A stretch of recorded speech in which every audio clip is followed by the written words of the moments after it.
Hello YouTube, what's up? It's Jerry S, and before I get into the video I have another thing to complain about, which is the noise you hear in the background, so I apologise for that. That's family working on stuff. Anyway, this is going to be my final review of the G&G CM16, or Combat Machines M16, whatever you want to call it. Technically it's an M4A1, so I'm just going to call it that from now on. So G&G M4A1, and I suppose I will just go into the usual fashion, which is going over the external quality. I've recently skirmished with this gun, so I can also comment on the shootability side of it as well. But externally, we'll go into stuff. So this is basically G&G's Sport line version. Unlike their Pro line, it does not come with a full metal body, which often people think that's a con, but it's actually really a pro in my opinion. It's cheaper and it's just as robust really, and it doesn't look half too bad either. So starting at the rear end, going to the buttstock. I'm not going to go into what comes in the box because everyone knows. Cleaning rod and a high cap mag, which we'll go on to later. So as for the buttstock, regular M4 style buttstock, 6 position law enforcement, or LE stock as it's known. Adjusts just like any other stock, any positions. When you first get it, it can be a tad bit wobbly, but removing the buttstock and putting some duct tape over the buffer tube, which is what's under it, that will fix it up. I know a lot of people say that, but it's true, it does fix it up. Moving slightly forward, we have the just the regular receiver. Now the receiver is constructed of a high quality nylon fibre composite plastic, which is actually very good quality, and it is far superior, in my opinion, and in a lot of other people's opinions, it is far superior to any of the plastic you will find on a clone gun, like the JGs and AGMs and all that stuff, or whatever else that comes out of China these days. The quality is much nicer. I've got no complaints about the quality at all. I was actually extremely impressed. It is very solid. There's literally no creak, it's solid as anything. No complaints there. Carry handle is also nylon fibre, and it is detachable. I'll show you more of the other bits as well. The forward assist, which what would be the forward assist in the real gun, is dysfunctional on this model. Some Airsoft guns it's a spring release, but this one is purely for imitation purposes. Hop up is located under the dust cover, which is metal. Unlike most M4s and the real M4, pulling the charging handle does not drop down the cover. You have to manually grab it with a nail at the corner. But it's actually more durable because often they have a little tab at the top on most M4s, Airsoft ones, which will often break because it's usually made of pop metal or something. But this one, there's nothing to break because there isn't a tab, so it's not going to break. Much better. There's an instant pro of this kind of dust cover. Your hop up is located underneath. We'll go into more on that later. Carry handle, of course, is detachable. I forgot to mention that already. The rear sight is located obviously at the back of the carry handle. Probably won't be able to see very well, but I'll go into more close-ups a bit later on, trying to see it on the camera. So there's your rear sight. I'm sorry it's a bit off. You basically have 2 adjustable iron sights at the rear. Show you more on that later. I'm sorry about the crude filming, but I've got no other room in the house at the moment. Right, trigger group. The trigger is constructed of metal, of course, because of the important structural pieces often are. It's got very crisp trigger pull, no problems with that, no complaints. Magazine release works like any other basic M4 mag release, but I'll go into the functions. The handguard is also constructed of a sturdy nylon fibre composite plastic, and it looks very nice, I have to say. It's not horrible and shiny like a lot of the cheap guns. It's actually very good quality, very well made, very tough. This whole gun is very well made externally and internally, but like I said, that's later on. Going to the muzzle end, you have the front sight, which of course is the bunnier style front sight, which you will see in your M4 and M16 AR-15 style weapons. It is adjustable for elevation via a tool, which is sometimes included. Mine didn't include it, I'm not sure why, but it should normally. You can get a tool to adjust that if you need to. The whole front sight assembly in the barrel is metal. The flash hider is 14mm counterclockwise, and it can be removed to mount suppressors or sound amplifiers or whatever else you fancy putting on it. Note that the flash hider is actually constructed of nylon fibre composite. So it can slightly look a bit odd to the barrel, but you only really notice it if you close up. I'll just zoom back out, and then I'll jump to the other side of the gun.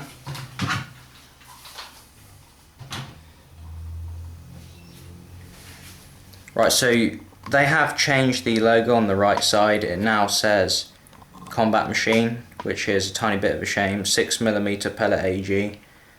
They did used to have the US Marine trades on there, but they took them off for some reason. You got AEG series made in Taiwan, blah blah blah. Selector works basically like any M4 or any M16, with exceptions to various M16s that only have burst fire. But it's basically switched by, as you can see, safe, semi, which is single shot, and to fully automatic fire, which is, well, you all know what that is anyway. Place that back on safe. Talking about the carry handle, which I mentioned, it can be removed by unscrewing these two knobs on the side. Comes off very simply. Give it a twiddle each way, and it moves off to the right. That's basically that. Underneath, you've got your standard 20mm mil-spec Picatinny rail, which is a weaver type mount, so you can mount anything that attaches to a weaver on there. Carry handle goes back on from the left side, back over. Simply make sure it's level and level with the front, and just screw them back on when you're done. This here is the bolt release at the top and the bolt catch at the bottom. They are non-functional and they do not do anything.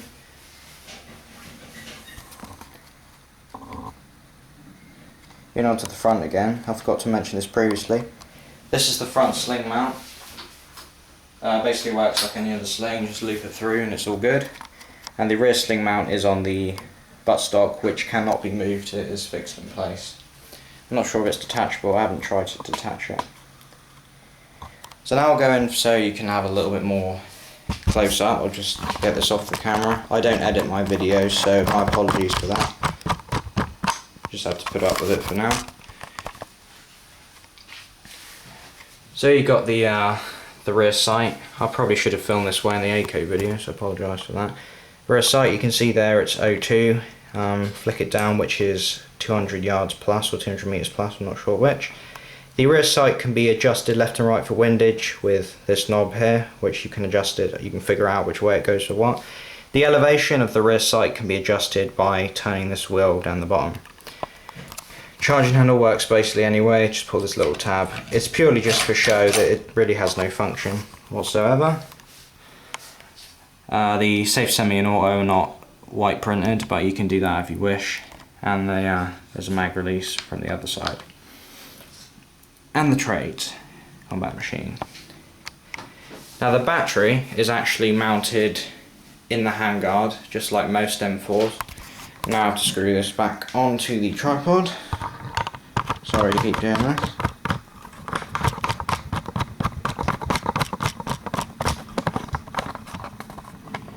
Yeah, sorry about that. And this thing seems to be adjusting itself, which it shouldn't be doing. Right, so basically the battery fix goes in the handguards just like any other M4 really does. By that you just remove the Delta ring, and that will give you access to the Tamiya connector. It is actually a lot easier to do if you do remove the carry handle, but it's no big deal, simply pull back on it. And there you go, that removes it. Underneath you got your small type Tamiya connector. This battery, this gun is most ideal with an 8.4 or a 9.6. 9.6 really shines. I'm currently using a 01 1500 milliamp 8.4 battery. Works great, no complaints about that. The Delta ring on this gun is a lot stiffer than most AEGs. It takes a long time to loosen up, which is actually a good thing because that makes it more durable. Less prone to problems. So the magazine that comes with it is this. This is a 450 round high capacity magazine. It's basic wind, you just load your BBs in through the top. A little niggle I have about this is the actual exterior of the magazine is not very, or the actual frame is not very secure into the center. For example, this happens quite easily. You don't have to do much to get out of there, but it's not really too much of a niggle because if you actually slide it backward, it's not going to come out, no problems. insert it in the gun or remove it, you're still not going to have any problems either. Markings, it has one marking which is 5.56 by 45mm, which of course is the real steel cartridge M4 has chamber for, along with a lot of NATO weapons. Magazine insertion is pretty easy. It's basically grab your mag and you just whack it in, simple. Magazine can be removed by depressing the magazine release, which is on the right side, so you actually can just feel it with your trigger finger. You don't have to look at it. No problems, just practice your reloads with that, comes out nice and easy. The other ones I have, magazines here, these are some G&G mid-caps. These are supposed to hold 150 rounds. They are crap, do not buy them. I actually got those really cheap, so I only lost out on about £12, so it's not a massive deal. These ones are mag mid-caps. These hold, not mid-caps, low-caps. These hold 50 rounds each. Sorry, they're supposed to hold 68 rounds, but just to be safe, I opened only to a maximum of 52 rounds. And I always number my magazines and the number of rounds which they fit in, so that way you get a problem, you know which one. The high cap works absolutely fine, got no niggles on that, apart from, of course, like I said, it comes out a bit too easily. But it's not going to fall out unless you actually want it to, so it's not going to fall out in the middle of a game. It hasn't done it to me. I personally don't use the high cap much, but I had a friend skirmish with this gun last time it was out, and if you're watching you know who you are. Good reports from them about this gun. Apparently it performs very well. I've only skirmished with it once, which was the previous time before last, about 3 weeks ago, and it was great for me. I guess this will sort of be our drop into the shootability side of it. The feet per second on this gun is about 330, which is below UK spec, so it's safe to use in CQB and anything else. The sight I play at is 350 maximum, so this gun's under that limit and it's fine. It's not going to make people scream too much when you're shooting with it, but enough to make them feel it. So it's good FPS. The gun does actually shoot very well onto the sights, I find. The sights are very accurate once you've got them adjusted properly. Like I said, the hop up is underneath. It's basically just a wheel based hop up. Look in there and you'll see it without too much difficulty. So there's the hop up wheel there. You just adjust it forward for more hop up and back for less. For those of you that aren't too familiar with hop up, because this is a start gun, there's probably start people might be watching, so I'll just mention in case. Hop up basically makes your BBs go up and down. It's simply a little bit of rubber inside the chamber area, which is known as the bucking, and it basically interferes with the BB's flight, putting backspin on it. So the more you put the hop up on, the further the BB's going to fly up. You want to get it so the BB's going perfectly straight, and there you go, perfectly accurate gun. Talking about accuracy, this gun is very accurate actually. I'm very happy with its accuracy. It goes pretty far out considering it's quite a short inner barrel. The outer barrel, of course this is a 1-to-1 scale gun to the real size, so the outer barrel is 14.5 inches in total, and that's basically not the same length as the inner barrel because it goes a little bit further in, but it's still accurate enough and it will hit anything an M4 is, an Airsoft M4 should be able to hit, so that's not a problem. I've taken people off probably about 40-50 metres with this thing, not too much difficulty. The gearbox has a very good sound to it. I can't tell you too much about the internals because I've never looked at it or taken it apart. But this gun is basically, like I said at the start of the video, it is a less expensive or a cheaper alternative to their Pro line series, which have a pneumatic blowback, the GR16. This one of course has no blowback feature. It has no bolt inside, it's just the blue cylinder on top, of course. But don't let that put you off. The reason this is cheaper is because they have made, of course, the body out of nylon fibre and they've got rid of the blowback feature. So that itself sort of alters a lot of, that alters the price dramatically. I think the gearbox is very similar. They've done a few little things down, only minor things in the gearbox to make it less expensive. So it's not quite as good as the Pro line edition in that respect, but it's still good enough as a great starter gun. You can upgrade these guns anyway. I've had a new hop-up bucking put in this because the old one wasn't doing too amazing. That was actually just my gun, that was confirmed, they're not all going to be that way. So the hop-up I was speaking about might not count for the original hop-up if you get it stock, but it works well enough, anyway. So I highly recommend this gun. It's a very good gun. especially for starters. It's a nice cheap price. I got this one for 115. This wasn't actually my first gun, in case you were thinking that's why I got it cheap. I actually bought this, this buy was more based on people that would be coming with me so they could borrow a gun from me. Because when I bought this, I was absolutely loaded on cash, so I could afford to buy it and not even need to worry about losing 150 quid in one go with all the extras. So I'm not bragging like that, I'm just saying that was why I bought it really, because I had money to waste at that time. So I just thought it'd be good. Definitely get it if you're starting out. Bearing in mind that this gun is, like I said, very cheap. It's only just over £100. That only really counts for 01. Other places you can get it for about 140, 50, but you're only paying a few pound more for a gun, which is far superior in my opinion to most of the Chinese clones, both externally and internally. The internals in this are genuinely a lot more durable than the Chinese guns that are coming out. The Chinese guns aren't too bad these days, they're getting better. You know, AGM and G&G are getting more full metal guns and whatnot, and enhanced versions and that, but at the end of the day, G&G is probably going to last you. Ask anyone who's got a G&G and they'll tell you it's a good gun, so I can agree with them that this is a very good gun, especially for what you're paying. It's a good gun anyway, but especially for what you're paying, it's a good gun. One thing I just remembered I didn't mention is the Magwells. People often talk about the Magwells and how they work out. This one with the high cap, as you can see, you'll get a bit of wobble, but it's only minor. It's not crazy like a lot of the cheaper guns are, but it still feeds no problem. As long as you keep this wound up, it's fine.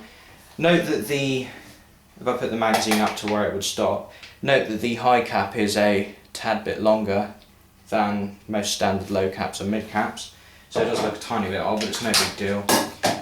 Other magazines like these fit no problem. No complaints about these ones at all. Fit nice and snug, no issues with them. It's all good.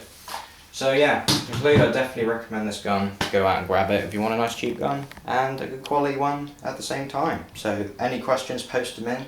I know this has been quite a long review. I had a lot to say in a short amount of time, so very sorry about that. And I will see you in my next video. Please rate, comment, subscribe. Jerry SN out.